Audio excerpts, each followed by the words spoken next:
bernama Prabu Dewata Cengkar. Sang raja memiliki kebiasaan yang membuat rakyat Medangamulan sangat ketakutan, yaitu menyantap manusia. Tidak ada seorang pun yang berani menentang keinginan sang raja. Suatu hari di tengah samudra, seorang pemuda sedang berlayar bersama kedua abdi setianya.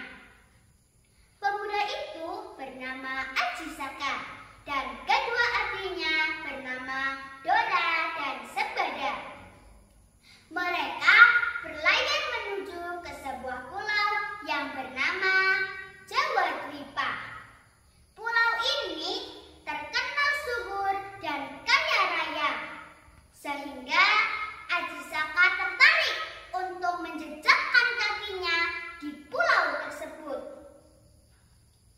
Setibanya di Pulau Jawa, Aji Saka mencari tahu di mana letak desa atau kerajaan yang terdekat. Karena Aji Saka ingin menyebarkan ilmu pengetahuan kepada masyarakat.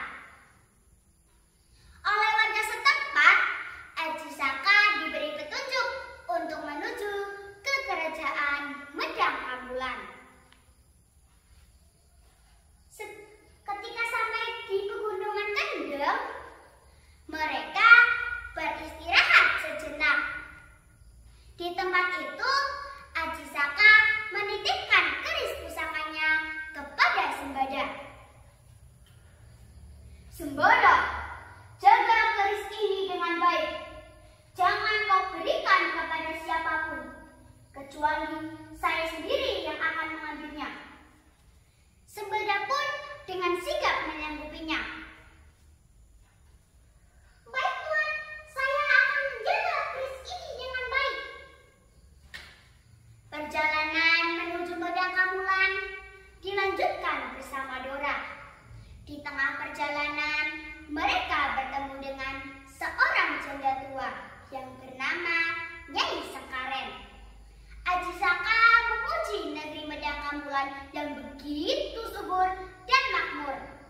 Namun, hal berbeda nampak dari raut wajah sang nenek. Di sini dihantui ketakutan karena dipimpin seorang raja yang suka menyantap manusia. Akhirnya, Aji Saka menyerahkan diri untuk menjadi santapan sang Prabu. Ho ho ho ho ho ho ho. Siapa namamu, anak muda? Maaf Baginda, hamba Aji Saka. Sebelum hamba menjadi santapan Baginda, izinkan hamba meminta satu hal. Dengan geram, Prabu Dewata Cengkar menjawab, ho ho ho ho ho ho ho.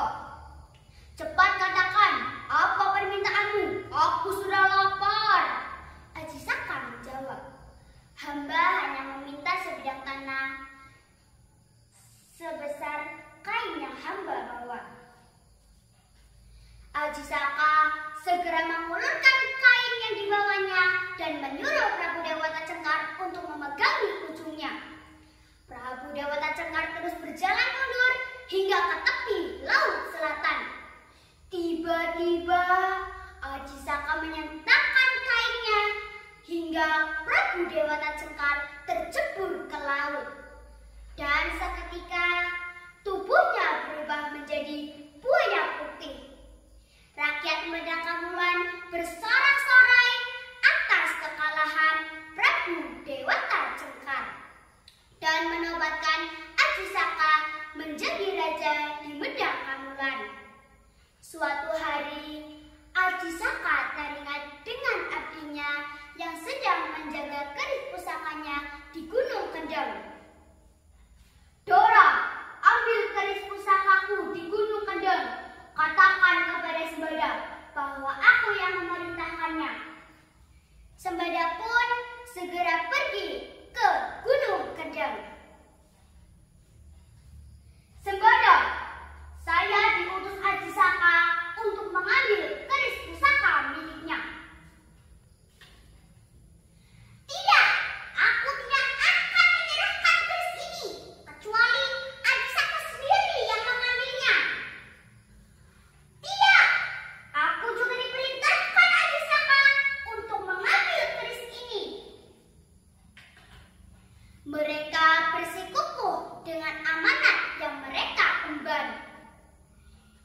Hingga akhirnya terjadilah pertukaran yang hebat.